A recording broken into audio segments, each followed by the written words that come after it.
मुख्य न्यायाधीश श्रीमान एच.एल. दत्तू जी, मंत्रिपरिषद के मेरे साथी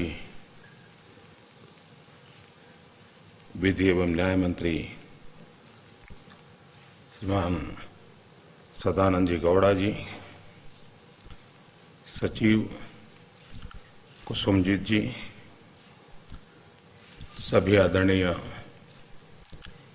सुप्रीम कोर्ट के जजेस, आदरणीय मुख्यमंत्री जी, हाई कोर्ट के सभी जजेस और सभी वरिष्ठ महानुभाव,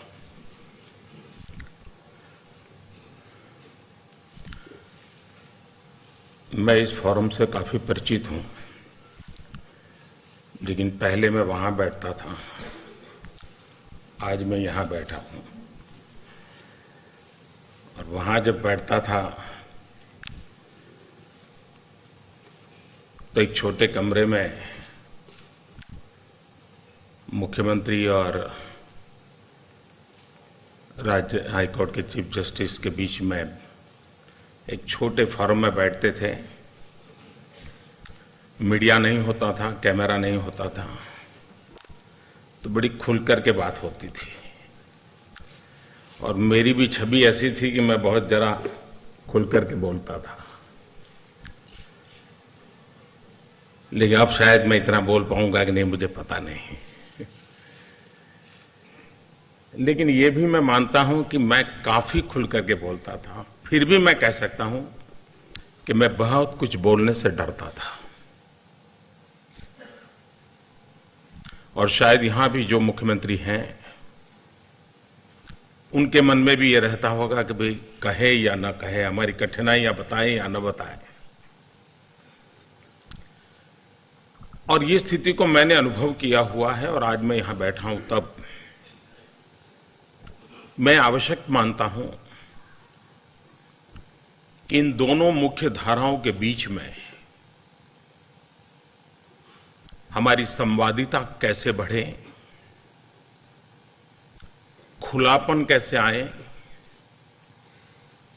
एक दूसरे को मजबूती कैसे दें, जो मजबूती भारत की मजबूती के लिए हो। अगर हम इन चीजों को पूरा कर सकते हैं तो हम एक देश की बहुत बड़ी सेवा कर सकते हैं। मैं उन विषयों को स्पर्श करना नहीं चाहता हूं जो सामान्य तौर पर इस फोरम में हर बार चर्चा में रहे हैं। ज्यादातर रहा है चर्चा में विषय पेंडेंसी का। सब्रवाल जी साहब थे, लाहौटी साहब थे, बालकृष्ण साहब थे, इन सब के कालखंड में मैं सब सुनता आया हूं और आज भी उसकी चर्चा हो रही है। पूर्व प्रधानमंत्रियों के भाषण देखेंगे तो उसमें भी इस बात का जिक्र है।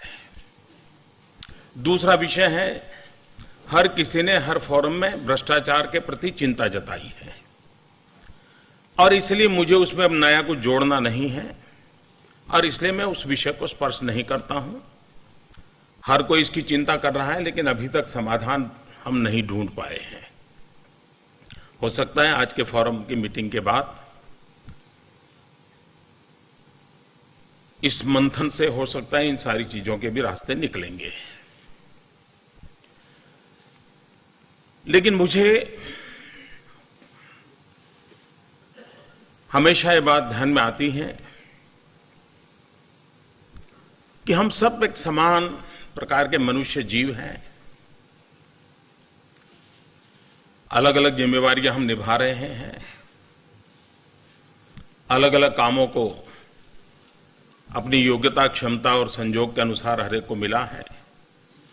लेकिन जो न्याय क्षेत्र में है उनका वैसा नहीं है। वो भले हर एक के बीच में से आए, हम जैसे लोगों से बीच से आए हैं, लेकिन ईश्वर ने उनको डिवाइन काम के लिए पसंद किया है। आपके पास जो काम है वो एक डिवाइन काम है।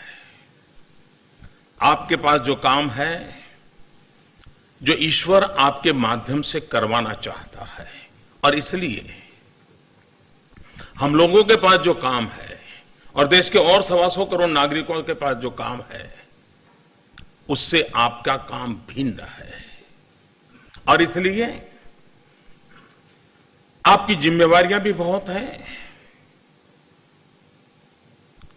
और देश की आपसे अपेक्षा भी बहुत है। और सामान्य नागरिक की सर्वाधिक अपेक्षाएं हैं, क्योंकि उसको लगता है कि मैं भगवान के पास तो नहीं पहुंच पाता, लेकिन ये एक जगह है कि जहां मेरा कुछ होगा। उसके लिए भगवान के पास नहीं पहुंच पाता हूं तो कहां पहुंचूं, तो वो आपकी तरफ देखता है। और उस अर्थ में कितना बड़ा डिवाइन काम आपके पास है। और मुझे विश्वास है कि आप जहां बैठे हैं वहां हर पल उसी बात को स्मरण रखते हुए काम करते हैं। और ये भाव किताबों में पढ़ाया गया नहीं है सामान्य नागरिक को। इस इंस्टीट्यूट ने अपने व्यवहार के कारण, अपनी परंपरा के कारण, अपने चरित्र के कारण